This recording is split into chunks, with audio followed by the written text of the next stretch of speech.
The street, chapter 4. We're gonna jack us some ices from Jack's. Samson, age 8. Wanna play some SpongeBob? Samson yelled at his best friends, Nudie and Will. Let's get it on, Nudie shouted back. I got a bat. You got a ball? Yeah, I found one in the lot by your building, Samson said.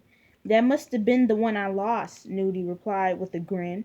Nudie was a couple of years younger than Samson and Will, but he was so good in baseball they loved having him around. He was skinny, with peaking brown skin and a constant smile. You ain't got no dollar to buy no SpongeBob, man. You trippin'. Will said with a laugh as the three friends headed to the barely paved parking lot of the Dayton Street projects, which was filled with weeds, spars, patches of grass, broken glass, and all kinds of debris. The three boys played baseball for hours in the lot during hot summer days, with the hopes of one day going pro, playing for a major league team. Samson knew it was a long shot, but he felt his talents exceeded those of any kid his age, and he had big dreams. It seemed to him that baseball might be his only escape from the ghetto. Samson lived right across the street from the Dayton Street projects. His house was nothing much, but he and his friends jokingly called it the penthouse of the projects. The Dayton Street project, Building 6, was an 8-story building with broken elevators, abandoned apartments, and hallways that reeked with urine. Broken light bulbs decorated the halls so the halls were always dark. Even in the daytime, residents and visitors crept cautiously to their destinations, hoping no one would attack them on a trip up the littered stairs to one of the apartments. Drug dealers and buyers constantly hung out in the stairwells of the apartments, but they were so commonplace that the boys had learned to ignore them and play games in their shadow. The three boys took turns with the positions. One would pitch, aiming for a box etched in chalk on the brick wall of the building. One would play the outfield, and the third would bat. It wasn't major league, but it filled up a summer afternoon. You missed that one by a mile, Samson laughed as Will struck out during his turn at bat.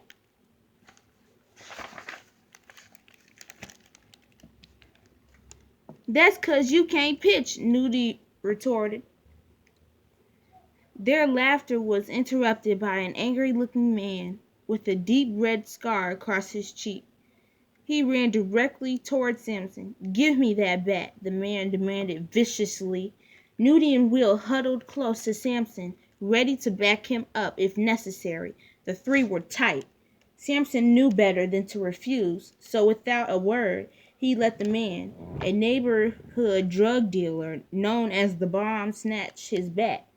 The Bomb, a street legend, marched over to the stairwell, cursed loudly at another man huddled there, and then proceeded to beat the man brutally with Samson's bat. The man in the stairwell, who probably had run out of money before he ran out of his need for drugs, cried out with fear and pain and then was silent. The Bomb emerged from the stairwell, breathing hard but looking fiercely satisfied. He tossed the bat back to Samson, who did not catch it, but let it fall to the ground. Thanks, kid, the Bomb said. Finish your game now.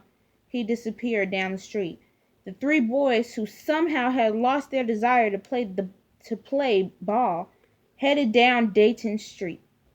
They left the bat where it lay. They had seen it all before, and they knew they would see similar events again. It was the norm in the projects. Will spoke first. I guess that's just the way it is, man. They all knew what he meant. I don't care, Samson said. I ain't never gonna do drugs. What about selling them? Will asked. Easy money, Nudie observed. All I know is I ain't never letting nobody beat me up upside my head with no bat, Samson asserted. The three boys, already numb to the coals that surrounded them, knew that staying out of trouble was a lot harder than just talking about it. It must be 90 degrees out here, man, Samson said as they walked down Dayton Street and away from the parking lot.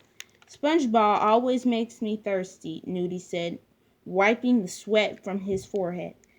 I wish I had an icy, Will said, licking his lips. Extra large, Samson added. Frosty and cold. Let's go to Jack's and get us some ices, Will, who was always cracking jokes, suggested. Jack's, the corner store that sold everything from beer to bubblegum, was a familiar hangout. We ain't got no money, man, Nudie reminded them. I got an idea, Samson said. Will, you be the lookout and make sure the way is clear. Me and Nudie will go in, get the ices, and put them in our shorts. It'll be easy. Since the boys were often without money, this was not the first time they had targeted a local store for a free snack. We're gonna jack us some ices from Jack's, Will chanted as the three friends ran down the street to the little store. Sitting near the front of the store were a few neighborhood bums, always begging for a quarter to help them with their next high. Inside the store smelled of candy and bologna and wine. Samson loved this little store, and the owner, Jack, a large Hispanic man, would often give them pieces of candy when he was in a good mood. Today, however, the weather was oppressively hot, and Jack sat near the cash register, fanning himself. The icy freezer was on the other side of the store, near the bread and the dog food. The three boys entered the store, not with their usual noise and cheerful hellos, but silently looking around and checking behind them as if they were professional thieves. Several customers were in the store. Folks who had stopped by to pick up a few necessary groceries or goodies before heading home. Jack said nothing and continued to fan himself, pretending to ignore the boys. Will stood by the door, as planned, whistling. Samson and Nudie tiptoed to the icy freezer and quickly filled two extra large cups of the cold, frosty drinks. Each boy then took a cup and stuffed it inside the front of his shorts. Samson gasped as the cold cup touched his body. He never knew there could be such freezing pain. Walking slowly and awkwardly, Samson and Nudie moved toward the door, sure they had succeeded in a difficult but well-planned robbery. The bulge from the ices was ridiculously noticeable through their children's summer shorts, but they were confident in their success. Just as they reached the door, Samson felt a thick hand on the back of his t-shirt. He looked back and saw Jack, large and looming and very angry, grab Nudie as well. Will, who was supposed to have been their lookout, saw what was happening and disappeared down the street in an instant. Jack, screaming and cursing at them in both English and Spanish, dragged Samson and Nudie from the front door, where escape had been only seconds away, to the back of the store. The icy fell out of Samson's clothes onto the wooden floor of Jack's store. Samson screamed, I was gonna pay for that, Jack. Come on, you know me. I come in here all the time. Jack ignored him and continued to drag the two boys through a storage room out the back door to an area that Samson had never seen before.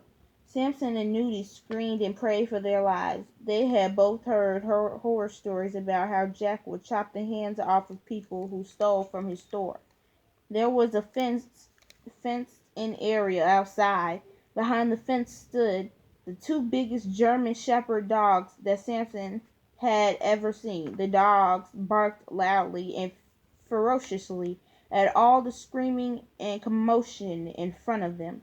Their teeth, sharp and gleaming, seemed unbelievably large to the small boy whose face had been pushed up against the fence. Jack yelled, "You want to Jack yelled, "You want to steal from me? I'm going to feed you to my dogs. Louise, grab the dogs and bring them here." Samson could smell the breath of the excited dogs as they ran around ferociously, snarling, growling, and barking at the two boys, who trembled on the other side of the fence. The boys were then removed from their cage and were now face to face with the terrified boys. The only force holding the animals back was Louise, who held the dogs lightly with a thin leather leash. Standing on their hind legs, the dogs were pulling Louise forward, trying to get a taste of Samson and Nudie. After what seemed like an eternity, Jack finally released Samson and Nudie from his grip and moved them away from the dog's cage. Samson, breathing hard but refusing to cry, blurted out, "I'm sorry." Jack ignored him. "Get out of my store and never come back." Samson and Nudie took off like terrified little rabbits. "Never again," Samson thought as he ran home in terror. "I swear, never again." But never is a very long time.